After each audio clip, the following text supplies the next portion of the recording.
Guy's going to be a damn weapon. And you got to understand this. In punting, special teams in general, every punt he hits isn't going to be a 55, 60-yarder. He'll miss hit one. That's going to happen. And when it does, I'll take it. All right, but I'm telling you, when you look up at the end of the year with his body of work, you're going to go, holy cow, this guy is the real deal. What do you make of Coach mentioned several times the other day that he has not played in a football game. So how do you think that knowing what you know about his personality, competitiveness, how does that work on August 28th for him to walk out at Arrowhead Stadium? Well, when you think about it, last year is in the SEC. 14 of 16 punters in the SEC came from Australia, from Pro Kick. And I've known Johnny, who runs Pro Kick, for 22 years. Years ago, we had one at LSU. We had one at North Carolina. So, I mean, I've been a part of having a bunch of Australian punters. None of those guys have played a game of football. They may have played professionally, like the last one I had, Jackson Ross, played professionally for a handful of years, Australian rules football, but none of them have played American football. So I don't worry about it. And truly, I mean, I've been through this. It's not my first rodeo. So, you know, being able to take all that, the information and all the training from my past and how we've trained Archie, I mean, I'm beyond confident with him. What is the adjustment like just with the live rush for him? Obviously, he's never played football. Just getting used to live rushers attacking a punter. Is that an adjustment for an Australian guy? Oh, I mean, think about it. I mean, you got guys coming at you in helmets and shoulder pads, and you're standing back there 15 yards deep, and yeah, it's an adjustment. But since the day he got here, we went through OTAs at the end of spring, and we punted every day. And so that was his spring practice. And it was really his Coach Rule's idea, and it was a fantastic idea because we came in, number one, it integrated him to the team. Number two, got him used to it. Granted, we weren't in pads. And then we go out here first day in pads, and we're bringing the heat. And yesterday, we went backed up, brought everybody. And so he's felt it now. But go back to how he's trained, right? Those guys are trained to run around, scan the field to players coming to tackle him, and kick the ball. I mean, that's what he's trained to do. So you can really incorporate a lot of what he's done in the past to what he's doing right now. You got two offices? I do. Yeah. Why do you want that one near the lake? Well, I mean, I love that. That was actually Coach Rule's idea to go down there because that's where our players are. I mean, they're on the first floor. We're up on the third floor. So a lot of times I'm down there and we sort the film so they can come in. It might take them 5 minutes and they can watch every play in special teams that they were on in practice. And so it gives you an opportunity to get really connected, really get to know these guys, and to individually coach them when you're not in the meetings. And so it really works well. Can you walk us through how you first were introduced to Archie and your first impressions that made you believe that he could be a good fit here? Well, full disclosure, he was going to be our next guy, the last place I was at. And so I kind of had him for sitting there for a little bit, just to be honest with you. And I've known about him for quite a while. And absolutely, positively, everything about him was what we were looking for. Corey shared that he's going to lead the nation, either punt return or kick return. Just what excites you about his mentality and adding him to the special teams unit? My personality, like, I don't go to Vegas, okay? Because if I played blackjack, I'd push all the chips in the middle. So I respect that. And y'all are sitting here, I would expect to be the best journalist in the country. We don't go out there to mess around. So for him to come up and say, I'm going to lead the country, I mean, I ought to be his mentality. That's my mentality. You know, and it comes back to our head ball coach. I mean, think about if I was in a dark alley, okay, and there's 4 guys coming at me, I could pick one head ball coach to be with me. It'd be our guy. I'd say, Coach Rule, you got those 3, I got that one. We'd be just fine. For a second, not many guys have the enthusiasm as he does for special teams, just going out there like he does, cheering on everybody. Do you know where that comes from, and what about that mentality with him excites you? Go back to doing this for 23 years. First question NFL scouts ask, on a scale of 1 to 10, how much does he love the game? That's who he is. I mean, if there's an 11, he's an 11. I mean, when he was a little kid, I'm sure out in the backyard, they didn't have to twist his arm to go out there and play ball. I'm sure he was the kid rounding up everybody in the neighborhood and getting them ready to roll. So, I mean, he just loves the game. I love that. I respect that about him. And not only does he love it, he respects the game. You respect the game by going out and playing your his A off. And that's what he does every day. Coach Rule mentioned that Marshall, Benning, Barney, and Mosey have been returning some kicks, and he said he may have forgotten somebody. Is there anybody besides them, and how are you liking that group? I love the group. And really, those are the main guys on punt return. And then we've got another group on kickoff return. But love our guys, love our group. And shoot, we're going to need a bunch of guys. And last year we led the nation. We had 4 different returners. And so, I mean, it's, you gotta have some bullets, and you gotta have guys. We got guys who want to be back there, and they're catching all kinds of punts, which is phenomenal. I think Coach Rule made a note of that the other day. So we're getting a ton of reps, a ton of experience, and I'll say it again: we're going to be aggressive. And if our players, if we go out and we make a mistake on special teams, I want you to write this: X stinks. All right, it's on me. All right? I want our guys. Told them they can't make a mistake. They cannot make a mistake. The only mistake they could make is not making a full speed decision. That's it. We're going to go out. We're going to play with our damn hair on fire. And at the end of the year, when we look up, we're not going to go game by game. Some games, you got an opportunity on special teams to make a huge impact. But I know this from doing this a long time, if you try and force things on special teams, that's when you get in trouble. So you might go out there and we might return a couple punts for a touchdown. And then next game, they might kick everyone out of bounds. Don't get an opportunity, don't get a pitch to hit, right? Same thing, but it's about executing every time you're on the field. That's why we start every meeting and break every meeting down with 1 shot, 1 kill. You got 1 play. This is not offense. You don't have 3. You're not guaranteed 3 unless you give the ball away or score, right? It's not defense, same as. You got 1 shot to go out there. You got 1 shot to kick a field goal. And there's 33, 33, 34. That's what we preach. 33% is on the snap, 33% is on the hold, 34% is on the kick. You can't really get to the 34 if the other 66 is not in line, right? So everybody's got a job to do. And if that job is not done well, I won't point a finger, I'll point a thumb. And that's the way we're going to do it. So again, at the end of the year, when we look up, we're all going to be smiling. But we're not going to ride a damn wave around here. And there's no curse. Only curse I know is we freaking making game-winning field goals where I've been. And our guys are confident. Our guys are going to play their tails off. And like I said, they got a free pass, man. Can you size up that kicker battle right now with Cunanan and Hull and the guys you have there?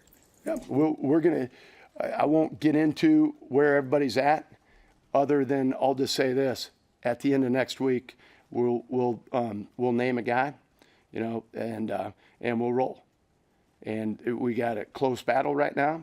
They've all done some nice things, and again, we're going to need all 3 of them. So it's not It's not, where you start, it's where you finish, right? How have you tried to communicate that mentality that you just talked about when maybe special teams has not had the most success here lately? I don't use that word. Try. WTH? I thought Archie told you that. Wishing, trying, and hoping, right? We don't use those words. What we do, right, we're grown men. What we do, right, is we work every single day. And when you work and you put it on film and players see that what you're doing works, you gain confidence. You gain confidence by going out there and having success. And that's what we're going to do. How would you From your evaluate the experience- snapping right now? Just evaluating the snapping situation. We're not exactly where we want to be right now, but we don't need to be. I mean, the objective is we're chasing perfection, right? It's a never-ending race. You're always chasing it, and so we've got room for improvement, and we're going to improve. But I like what both our guys are doing, and then Wacker's working as a third and doing a nice job. In your experience, what makes a good return man? Well, to me, it's a little bit different. You have your punt returners and your kickoff returners. And I've always said this. I mean, it was an old saying that I heard years ago. A punt returner is truly like a fart in a skillet. I mean, that guy's just, he's gone, He's one cut, make you miss. Think about this. You're back there returning a punt, right? There's 22 players on the field, right? 21 of them are running at you. Your own guys and 21 are running at you. And so there's different levels, and there's different, they're spread out, there's levels, and you want to make sure that you understand the leverage of the return. But I tell our guys, you're like Picasso. I'm not back there. You got to paint the picture. It may be designed to go inside, and by nature of what happened during the play, you can take that thing to the field and go score. Go do it. So again, they can't be wrong. But you gotta be that guy. You gotta be like an outfielder, a center fielder who can track the ball, who wants to go get that thing, right? And our saying on punt return is, get it started, man. Just get it started. And our objective, we want to lead the country in punt returns, the number of returns. And then at the end of the year, we'll look up, and you want to average 10 yards or more. So every time you return a ball, you're giving your offense a first down. So instead of starting on the 30, you're on the 40, 40, you're on the 50, right? And that's what we were able to do the last place I was at. And it won a bunch of games for us. Going on, kickoff return is a different deal. Kickoff return, it goes back to Days of Thunder, where he's going around the corner and there's the wreck in front of him and all he sees is smoke. Remember that scene? And his pit man saying, drop the hammer. You got to be able to run through the smoke. You got to drop the hammer and run through the damn smoke on kickoff return. So it takes a little bit different guy there. Mike, have you seen a progression among the specialists in the special teams coverage and return units to take on the intensity and mentality that you bring to special teams through this since you got here in February up until now? It's been phenomenal, to be honest with you. I mean, our team, and it goes back to our head coach, we probably have the most disciplined team in America. I mean, these guys are taking notes in every meeting. We put up a depth chart, we go out on the field, and everyone's exactly where they're supposed to be. We talk about a technique, and we show it up on film. We walk through it. We go do it live, and it's magic. I mean, these guys do it right. But that's not what I've done. I mean, I've taught them, right? But the infrastructure, right, that I walked into was amazing. And it goes from the head ball coach, and then it goes, our strength coach, Corey Campbell's best I've been around. I mean, just the whole, so many different levels. So I'm just beyond excited. I'm excited to get out there and see these guys put it on tape. What You talked makes you about speak playing so with highly- hair on fire. Is there a guy or two that is leading by example in that? We always ask you about the return men and the kickers. Is there someone else who's really leading that way and behind the scenes a little bit? Man, there's a ton of guys out there that, you know, I mean, there's probably 10 guys that I could name off, or maybe even more. I mean, it goes back to that culture piece, right? When I can't pick out one guy. I mean, there's so many guys, I'd feel bad giving you a couple names because there's so many guys that are doing exactly what we're asking them to do. And going back to your point right here, and this is just my belief, there's no such thing as leading by example. That society's made that up, right? There's 3 components to leadership. Number 1, you got to uphold the standard. Number 2, you got to hold your teammates accountable. Number 3, you got to want to. So leading by example, that's just called doing your job, right? Leadership's a contact sport. You got to open up your mouth and tell your buddy, pick it up, right? So that's what I think we've got. And Coach Rule does an amazing job. I walked into this. What makes you speak so highly of Corey Campbell and your impressions of him? Man, the way he relates to our players, the way he trains our players. You can have great relationships with players and whatnot, and they can like you, think you're cool, whatever. But if you can't develop them and teach them, ultimately at the end of the day, you're worthless to them. This guy's got it all. I mean, he's able to take guys, make them bigger, stronger, faster. He's able to take guys and instill the discipline that Coach Rule wants. All of it. I mean, he's just a complete coach. And our players respect the heck out of him because they know every time they walk in that weight room, they're getting better. That's the whole key to what we do. If you have that and that it factor, not many people do. And he got it in spades. What have you brought to the program? You talked about the organization was really good. You came in. What have you seen that maybe you brought from other jobs here to up-level Nebraska? Boy, that's kind of a subjective question on that.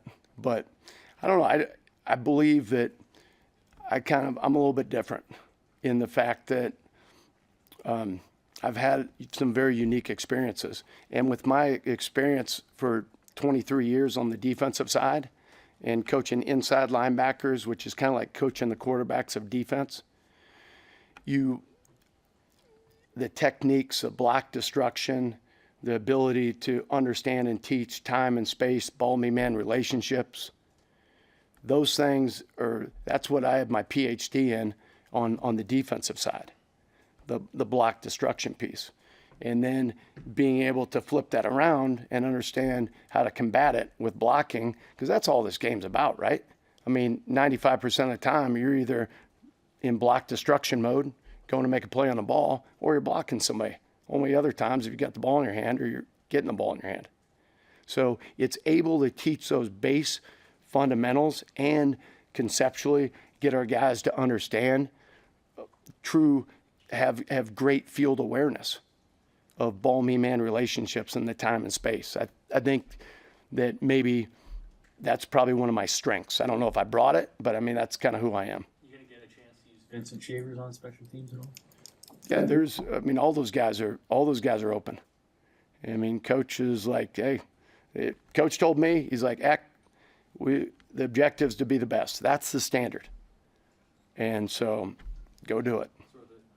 You know, like some coordinators are like, I want to use a lot of starters. Others coordinators are like, this is an opportunity for somebody who isn't a starter. But how do you kind of sort that out? Just the best guys for each unit? Yes and no. I think I told you last time, but for the last 4 years, I mean, we didn't play one starter. And we didn't not only play one, I mean, it was true freshmen, walk-ons. That's what we played with, right? Here, and I think there's a great balance. I mean, if you have a star receiver, for example, and he's maybe right just a little bit better than a guy, you know, on punt return coming off the edge or doing a certain job or kickoff return, I would prefer to play the younger guy. Leave some tread on his tire get that guy involved in the game, right? Get him that game experience. So if it's close, I want to go with that. I want to go with that younger guy, and I want to go, but not with the expense. If there's a big gap, no, we're not doing that. So that's kind of. Anything else, Coach? Thank you. I appreciate y'all. Thank you. Thank you.